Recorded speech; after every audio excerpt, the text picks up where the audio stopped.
அன்பானவர்களே, அன்பு வணக்கங்கள். உங்கள் உள்ள இருக்கின்ற ஆன்மாவாகிய ஆண்டவனை நான் வணங்குகிறேன்.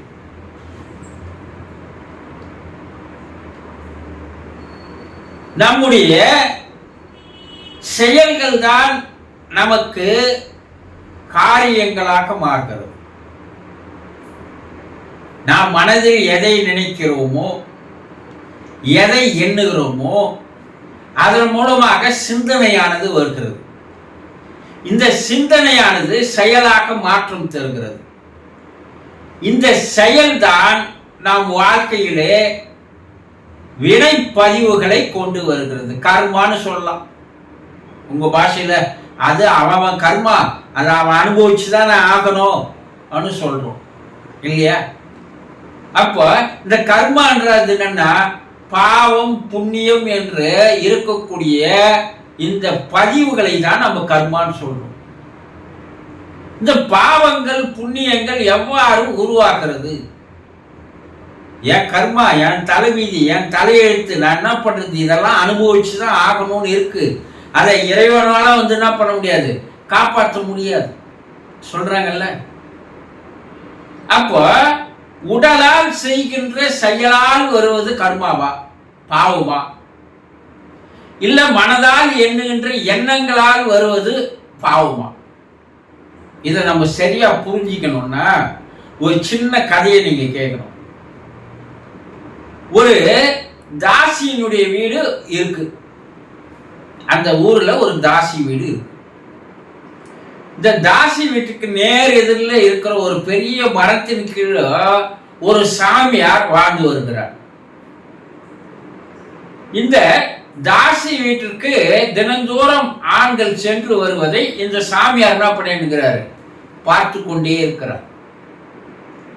இந்த சாமியார் என்ன நினைக்கிறாரு, இந்த பொண்ணியா இப்படி பாவம் செய்துக்கினே இருக்குது, இது நாளுக்கு நாள் பாவம் அதிகமா செய்யுது, இது நியாயமா என்று இவர் மனதிலே அந்த தாசியை பற்றி எண்ணமே 24 மணி நேரம் ஓடுதவர். தூங்குற நேரத்தில் கூட திடீர்னு எழுந்து உட்காந்து அந்த தாசியின் வீடு கதவு திறந்திருக்குமா, விளக்கு போட்டிருக்குமா, இருட்டா இருக்குமா, இதுதான் அவருடைய வேலையாவே இருக்கு. ஆனா அந்த தாசி என்ன நினைக்கிறாள், தன்னுடைய செய்தியை நினைத்து ஒவ்வொரு நாளும் அவள் வருந்துகிறாள். என் குடும்ப சூழ்நிலை, என்னை பெற்றவர்கள் இல்லை, எனக்கு யார் இல்லை, நான் வாழ்ந்தாகணும், பசியை போக்கியாக வேண்டும் என்ற காரணத்திற்காக தான் இந்த தொழிலை செய்கிறேன். இறைவா, எனக்கு இந்த பாவத்தை எனக்கு தந்துடாத, என்னை காப்பாற்று என்று அவளுடைய எண்ணம் பூரா அவளுடைய செய்கைகள் போல என்னவா இருக்குது, இறைவனை நினைத்து பிரார்த்தனை பண்ணி மன்றாடி கேட்டுக்கொண்டிருக்கின்ற நிலையில் அவள் இருக்கிறாள். அவ எந்த நேரமும் இறைவனை நினைத்து கொண்டு பாவத்திற்குண்டான மன்னிப்பை கேட்கிறாள். இந்த துறவி எந்த நேரமும் அந்த தாசியை நினைத்த வண்ணமாகவே, உள்ள ஒருத்தன் போனானே, இவ்வளவு நேரம் ஆச்சு, ஏன் அவன் வெளியே வரல, இதை பற்றிய சிந்தனையிலேயே அந்த ஆளுக்கு ஓடுகிறது. இப்போ இதில் யாருக்கு பாவமானது வந்து சேரும்? அண்ணா நீங்க என்ன சொல்லுவீங்க? தாசிக்கு தான் அந்த பாவம் பூரா, அவ பாவ செயலே செய்துனுங்கிறா இல்லையா அப்படின்னு நீங்க சொல்றீங்க. சாமியார் நல்லதுக்கு தானே சொல்றாரு, நல்லது தானே நினைக்கிறாருன்னு நீங்க சொல்லலாம். இருவரும் இறந்து மேல் உலகம் செல்றாங்க. மேல் உலகிலே இறைவன் என்ன பண்றா, அந்த தாசியை சொர்க்கத்திற்கும் சாமியார் நரகத்துக்கும் அனுப்புறான். இந்த சாமியார் கேட்கிறாரு, நான் என்ன தவறு செய்தேன், எதற்காக என்ன நரகத்துக்கு நீங்க அனுப்புறீங்க என்ற.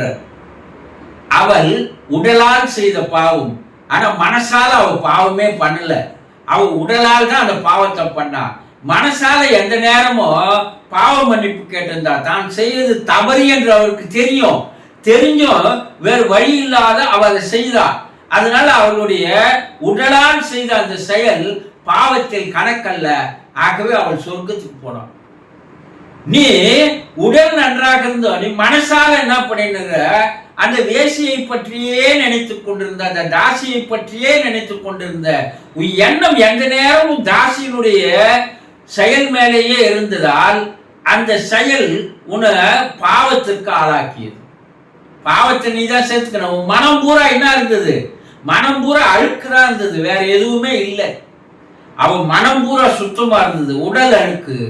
ஆனா அவன் மனம் சுத்தமா இருந்தது. நீ என்ன ஆவறன்னா மனமும் அழுக்கு, அதனால் உன்னுடைய உடலும் அழுக்கு, நீ நரகத்துக்கு தான் போகணும்ட்டான்.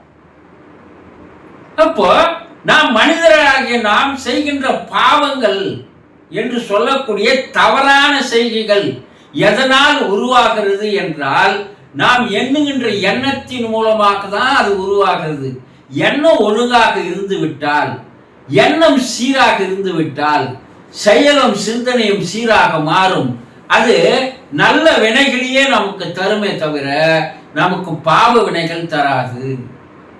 அப்போ பாவம் என்பது என்னன்னா நாம் எண்ணுகின்ற எண்ணங்கள், அந்த எண்ணங்கள் தூய்மையானவையாக இருக்க வேண்டும், நல்லவையாக இருக்க வேண்டும், மனம் பரிசுத்தமானதாக இருக்க வேண்டும், மனம் அப்பழுக்கு இல்லாததாக இருக்க வேண்டும், நல்ல எண்ணங்களையே எண்ண வேண்டும்.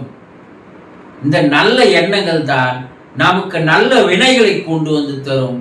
அதனால் நமக்கு பாவங்களோ புண்ணியங்களோ எதுவும் இல்லாத ஒரு நிலைக்கு நான் நல்லதையே செய்தா புண்ணியம் தானே குருஜி அப்படி கேட்கலாம். இந்த புண்ணியங்களும் பதிவுகள் தான், அதுவும் ரெக்கார்ட் ஆகுது.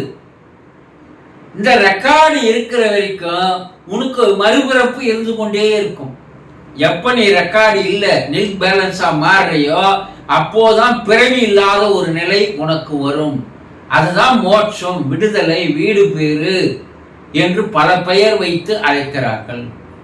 இறைவனிடமிருந்து வந்த நாம் மறுபடியும் இறைவனிடம் போய் சேர்க்கின்ற அந்த நிலைக்கு தான், அதற்கு தான் இந்த மனித பிறப்பு தந்திருக்கிறதை தவிர நாம் மனதால் எண்ணுகின்ற எண்ணங்களால் நாமே பாவத்தையும் புண்ணியத்தையும் சேர்த்துக் கொள்கிறோம். அதனால் மறுபடியும் அதை கழிப்பதற்காக பிறவி தலை எடுக்கிறோம், பிறப்புகள் எடுக்கிறோம். ஆக உடலால் செய்வது பாவம் அல்ல, மனத்தால் செய்வது பாவம். அப்போ உடல் ஒரு இடமும் மனம் ஒரு இடமும் மாறும்போதுதான் நம்முடைய பதிவுகள் நமக்கு அதிகமாகிறது என்பதை தெளிவாக தெரிந்து கொள்ளுங்கள். சந்தோஷம்.